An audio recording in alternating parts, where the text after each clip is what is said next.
This is the WJTS News. In tonight's news, the annual Medication Take-Back Day is scheduled for April 28th. Abbey Caskets has opened a new production facility on the Arch Abbey campus. And Loogootee High School begins the search for a new principal. In sports, Kurt Guxell takes a look at sports from over the weekend.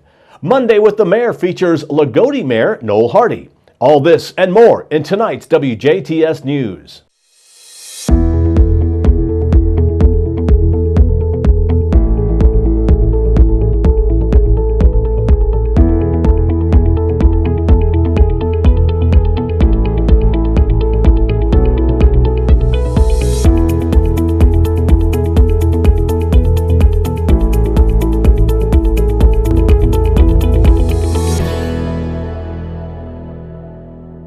Good evening, I'm Bill Potter with the WJTS News. Washington police are looking into a pair of robbery incidents that were reported over the weekend. First, police say early Sunday morning they received word of an armed robbery from Chuckles gas station along Highway 57 North.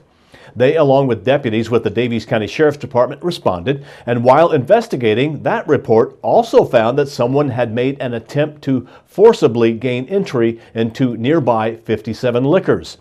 Police say their investigation into both incidents is continuing. Anyone with information regarding either one of these two incidents is asked to contact the Washington Police Department at 812-254-4410, 254-4410. The annual spring medication collection in Dubois County is coming up, and you can be a part of the addiction solution in Dubois County. Bag medications and dispose of them at the Dubois County Medication Collection on Saturday, April 28th, as part of the DEA National Pharmaceutical Drug Take-Back event.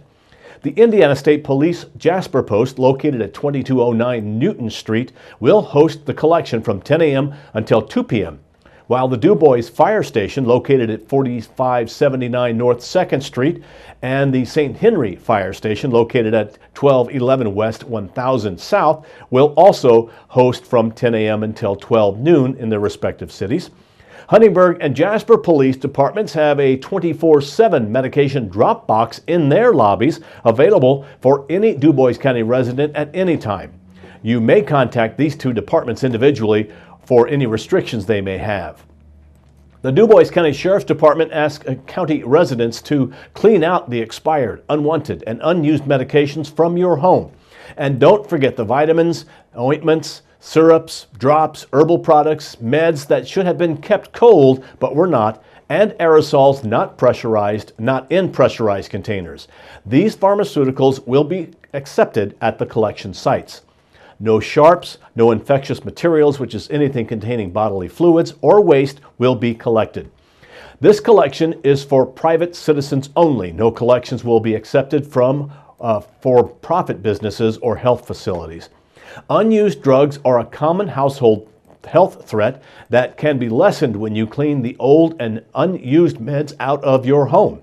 Dubois County Solid Waste Management Director Carla Striegel-Winter reminds residents that correct disposal of medications creates a safer and cleaner environment, and greater public awareness reduces illegal activities and scavenging of personal property in public waste receptacles. Pharmaceuticals, when poured down the drain or flushed down the toilet, enter the sewer system and potentially our rivers, groundwater, and drinking water. The Dubois County Sheriff's Department will supervise the collections at Dubois and St. Henry fire stations, and the Indiana State Police will supervise the Jasper Post site. This project impacts the substance abuse and environmental stewardship of Dubois County communities.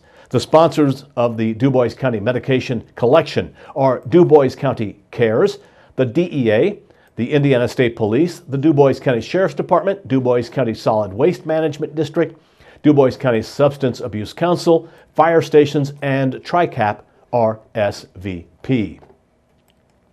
The nation finds itself in the middle of an opioid abuse epidemic, and the state of Indiana is no exception. In 2016, there were 488 opioid pain reliever overdose deaths in Indiana, which is almost a 2,000% increase compared to the number of deaths that occurred 18 years ago. District 48 State Senator Mark Messmer of Jasper says during the 2018 legislative session, the Indiana General Assembly passed a number of bills to combat the lethal crisis through prevention, treatment, and enforcement. Senate Enrolled Act 221 aims to further prevent opioid abuse by requiring healthcare practitioners to check and inspect Indiana's prescription drug monitoring program before prescribing opioids to a patient. This program allows a prescriber to check their patient's prescription history to see if they already have an opioid prescription from another provider or have a history of excessive opioid use. Messmer says House Enrolled Act 1006 and House Enrolled Act 1007 help ensure treatment is available and accessible for those who need it. Under House Enrolled Act 1006, the Mental Health and Addiction Treatment Fund for felons will now be available to include individuals charged with misdemeanors. Early action is an important part of curbing addiction, and this law will help make sure assistance is available. House Enrolled Act 1007 also increases access to treatment by allowing for 9 more opioid treatment programs to be opened throughout Indiana. With these additional locations, every Hoosier will be within an hour's drive of a treatment center. Messmer says one last bill, House Enrolled Act 1359, intensifies penalties for those who deal drugs in our communities. This bill increases sentencing for drug dealers if one of their sales contribute to a fatal overdose. Enhancing the penalties for those who fuel addiction will help combat this crisis by deterring future drug deals. Messmer says with these laws in place to help prevent future abuse, treat individuals who are currently addicted, and punish those who contribute to addiction, Indiana is one step closer to curbing the epidemic. As always, feel free to contact Messmer's office directly with your questions and concerns by email at senator.messmer@iga.in.gov or by phone 800-382-9467. 3 Republicans running for U.S. Senate in Indiana faced off Sunday night in the second debate of what has been called the nastiest GOP primary race in the nation. But this time, most of the attacks were aimed at former state representative and Jasper businessman Mike Braun, in an indication of his rising status in the race. His opponents, Congressman Luke Messer and Todd Rokita, teamed up at times to slam Braun on a variety of fronts, including his routine voting in Democrat primaries. Braun, who, as usual, was the only candidate without a suit jacket, called efforts to depict him as a Democrat laughable. The three-way contest will determine who takes on U.S. Senator Joe Donnelly in a contest that could help determine which party controls the Senate. Donnelly is widely considered one of the most vulnerable Democrats in the Senate, given Trump's strong showing in the state in 2016. The hour-long debate in Indianapolis revealed few policy differences between the 3 candidates. All 3 argued they were best suited to advance President Donald Trump's agenda, and they each expressed support for recent missile strikes in Syria, building a border wall with Mexico, and allowing trained teachers to carry firearms in schools. But in a race that has been categorized by attacks, most of the barbs on Sunday were aimed at Braun, who, a businessman, has poured millions of dollars of his own money into the race. Rokita and Messer, who spent much of their effort during the early months of the race blasting one another, frequently agreed with each other on stage Sunday, saving their attacks instead for Braun. When asked about trade, Rokita hit Braun for selling auto parts imported from overseas. Braun dismissed that accusation, noting that 95% of his suppliers are American companies, and said that you'll get out of guys like these 2 that have not done a lick of anything in the private sector. But Messer quickly piled on, highlighting Braun's past voting in Democrat primaries. When Messer's time ran out, Rokita carried on the attack, arguing that Braun supported the use of Common Core educational standards during his time on a local school board. Those standards used by many states are unpopular among many conservatives. Braun later said he voted in Democratic primaries because that's where the races in Dubois County were decided for many years. He said he never voted for Barack Obama or Hillary Clinton. 2 more debates are scheduled for the final weeks of the race. The next will take place April 23rd in Fort Wayne. The final debate is scheduled for April 30th, sponsored by the nonpartisan Indiana Debate Commission. Rokita has said he will not participate in the April 30th debate, arguing primary debates should be organized and moderated by conservative Republicans. Jasper resident Darren Patterson has filed his candidacy on the Republican ticket for the District 2 seat on the Dubois County Council. The 52-year-old was born and raised in Jasper and lives and works in Bainbridge Township. Patterson graduated from Jasper High School in 1983 and served in the U.S. Army on active duty for 3 years at Fort Carson, Colorado, and Heidelberg, Germany. After full-time military service, he attended Indiana University and earned degrees in business, economics, and psychology. In addition, his education includes master-level studies in business and post-baccalaureate courses in accountancy.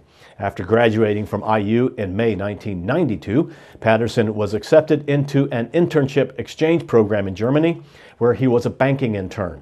The program also included a 3-week stay in Jasper's sister city of Pfaffenweiler, Germany. He is the owner of the Mortgage Company of Southern Indiana Incorporated, which is a loan brokerage specializing in government-backed mortgages for first-time homeowners and veterans. He has over 23 years of experience in the banking and financial services industry. Patterson retired from the U.S. Army with 21 years of service with the rank of First Sergeant. He is a founder and past president of the Rotary Club of Jasper and past president of the Jasper German Club, Jasper Kiwanis Club, and is a Veterans Outreach Director of Team Red, White, and Blue. He is also a member of the American Legion Post 147, the Jasper Outdoor Recreation, National Rifle Association, and Holy Family Catholic Church. Patterson, in a release, says he is interested in contributing his leadership, communication, and financial literacy skills to the community to participate in future growth and economic development. He also believes his experience as a business owner, former soldier, and community service leader will help him solve tough problems local government will often face. Patterson and his wife, Dr. Ann Patterson, live in Jasper with their 4 children. Abbey Caskets has opened a new production facility on the campus of St. Mindred Archabbey in St. Mindred. The new workshop, which builds wooden caskets and cremation urns, is open for public tours. Abbey Caskets was established in 1999 to sell wooden caskets and cremation urns directly to the public. The simple caskets include a design based on the caskets used to bury the Benedictine monks. Last fall, a building previously used by Abbey Press was emptied, cleaned, and painted. A sprinkler system and sanding and finishing booths were installed, and a dust wall was built to separate the finishing station from the cutting and sanding stations. In addition, Abbey Caskets hired 2 people for the casket production and another for customer service. St. Mindred monk Brother Dominic Warnecki, OSB, also is working several days a week. The workshop began production earlier this year. Having the casket workshop on site gives Abbey Caskets more control over the quality of the products and helps keep costs down, according to Jenny Keller, director of Abbey Caskets. In addition, customers who want to see how the caskets are made can do so. To tour the workshop and see the finished products, call Abbey Caskets at 800-987-7380, 800-987-7380. Crews made progress in putting out a large mulch fire in Mitchell over the weekend, thanks in part to rainfall and diminishing high winds. Indiana Department of Homeland Security spokesman David Hosick said Saturday the fire at the FiberTech plant in Mitchell was 90% contained. He said crews continued using heavy equipment to reach the burning sections. Hosick says rainfall Saturday in the area was helping to douse the fire. Officials say more than 50 people sought treatment at emergency rooms on Thursday and Friday because of smoke-related complaints. Hosick says he had no additional illness reports on Saturday, but people were still urged to avoid the smoke's path. The fire began just outside of Mitchell on Thursday afternoon of last week on a 7-acre site owned by FiberTech, a manufacturer of wooden pallets and mulch. The Loogootee School Corporation will begin a search for a new principal for Loogootee High School. Current principal Andrea Huff has announced that she will leave her position at the end of the current school year after she was recently named the director of a new STEM career academy at Bar Reeve Schools. Huff says she loved her time at Loogootee and felt extremely blessed for the opportunity to serve as their high school principal. She says she is looking forward to returning to the Bar Reeve Corporation. Loogootee Superintendent Chip Mahaffey says Huff has been a valuable asset for their students and staff. He says they wish nothing but the best for Andrea in her new role. Mahaffey says, moving forward, the Loogootee administration and school board are committed to hiring a high-quality candidate to lead students and staff in the future. The high school principal's position has been posted. Mahaffey says the corporation hopes to have a replacement hired early in mid-May. Now stay tuned as we travel to Loogootee to talk with Mayor Noel Hardy on Monday with the Mayor on 18 WJTS TV, followed by weather and sports.